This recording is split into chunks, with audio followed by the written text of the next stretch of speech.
Bismillahirrahmanirrahim. Assalamualaikum warahmatullahi ta'ala barakatuh. Alhamdulillah Rabbil Alamin. Wassalatu wassalamu ala syarifil anbiya wal mursalin wa ala alihi wa sahbihi ajma'in. Alhamdulillah, with the grace and the love of Allah subhanahu wa ta'ala, we continue our da'wah from Khalifa Education Foundation and Islamic Psychology Center to train inshallah over the next 10 years 12,000 VIP life coaches. So we are now preparing all the 600 plus videos as a preparation for us to go on a bigger scale inshallah next year. So basically we have the whole idea of trying to give a new understanding of the perspective of Islam based on Islamic motivation, coaching, mentoring and counseling, and we are doing now this research in terms of transforming the cell, family, ummah. And what is important is our research on a new book inshallah, Islam Heart of Love. There will be inshallah about 200 videos as we express the understanding of the role of Islam in the 21st century vis-a-vis the challenging forces of Islamophobia and extremism and so on. So I've given you some idea of how to go about with it and why we Muslims must then rise up to overcome the current situation that we have, to bring a new ummah in a new post 21st century civilization. The fossil fuel civilization will just disappear or collapse, and hopefully it will just be a transition, not a total collapse. If it's a total collapse, then it will be a very severe problem for the future of humanity, and most probably about 3 billion human beings may die of starvation, which is, may Allah forgive us and protect us from such calamity. So how are we going to go about with it? I've given you the understanding of what is metaphysics and consciousness, and the shift in terms of the understanding of the meaning and purpose in life now that is happening because of this understanding of metaphysics and consciousness and all the related ideas from quantum physics, modern science, information theory and so on. So all these are shifting ideology. Alright, what is the worldview of Islam? That is where we have to understand. That's why I'm trying to synthesize the Professor Syed Nagib Alatas book, Prolegomena of the Metaphysics of Islam, and my teacher's book.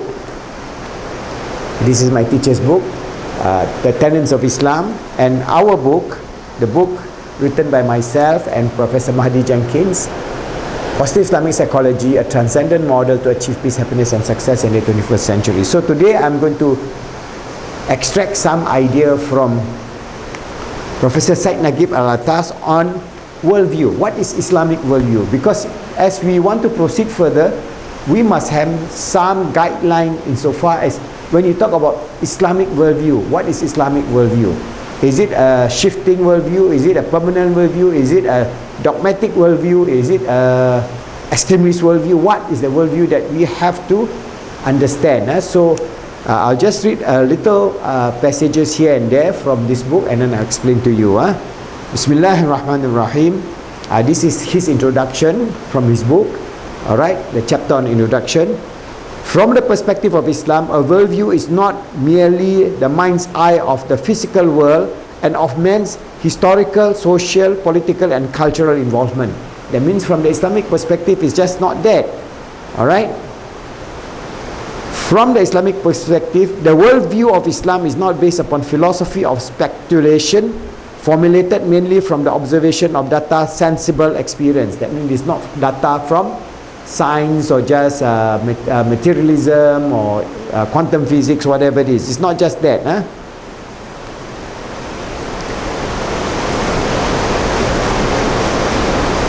We have in Islam, alright, Islam does not concede to the dichotomy of the sacred and the profane.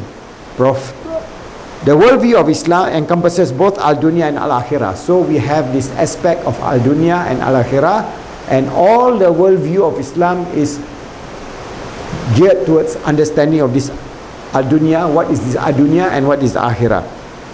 Alright, so both are dunya and akhirah, in which the dunya aspect must be related in a profound and inseparable ways to the akhirah aspect, and in which the akhirah aspect has the ultimate and final significance. So this dunya is transcend. From the Islamic worldview, it is a transcend world. Alright, it is just a temporary world. It is just a journey where our Holy Prophet Muhammad ﷺ says, the journey of life in this world, his journey is just like stopping over a shade of a tree and then moving on. So basically, that is the transient or the shortness of our life in this dunya within time and space. So if we understand this nature of consciousness, which is beyond time and space, even in this world we can appreciate the understanding of we are living in the dunya within time and space, but our true nature is beyond time and space in the akhirah aspect.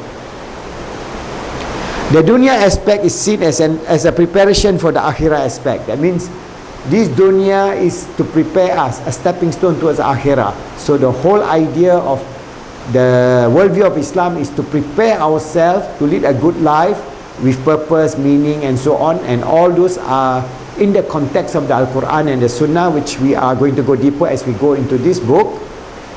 Everything in Islam is ultimately focused on the akhirah aspect, without thereby implying of any attitude or neglect of being unmindful of the dunya aspect. So this is where the balance of Islam, I have explained to you in the previous video, Al-Ummah Wasata, that we have the dunya aspect and the akhirah aspect. We live in balance in this world, because if we do not, for example, for the Muslims, if they just neglect the dunya aspect, then they will be oppressed. They will be then in a situation of helplessness.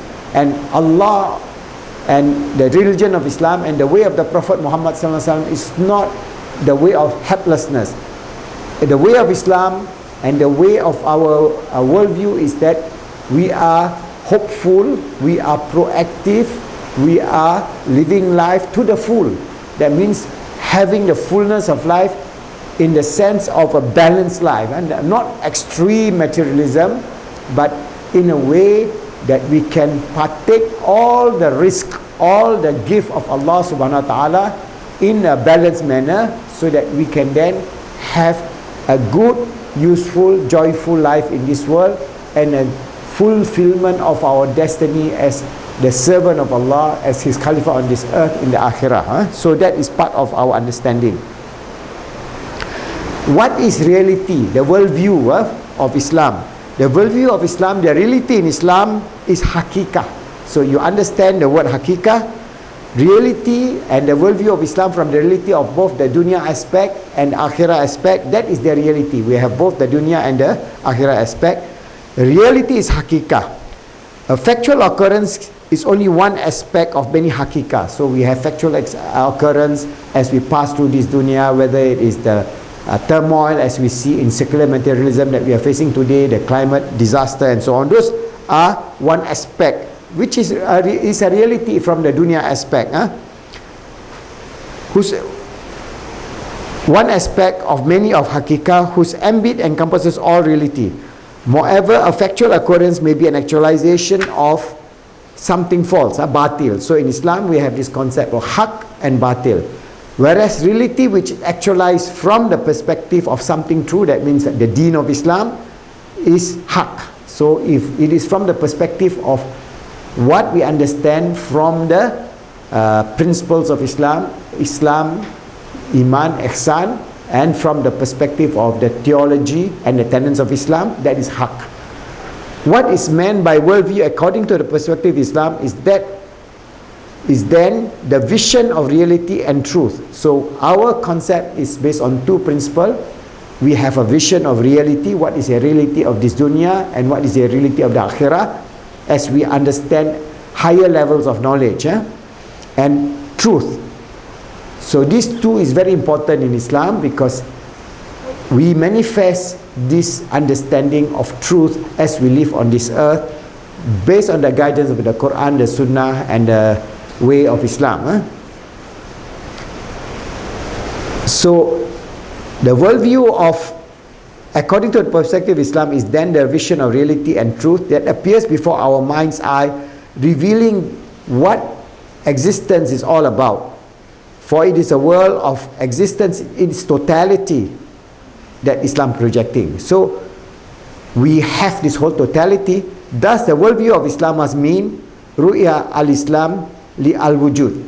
Alright, the fullness of existence, completeness of existence, completeness of understanding of our existence on this earth, and how we can strive to find a way of life that is pleasing to Allah subhanahu wa ta'ala, because only when we have a dunya that is based on the reality of beauty, of truth, haqqa, and of the reality of understanding the purpose and meaning life beyond just secular materialism, we would then be able to then transcend the difficulties of this dunya.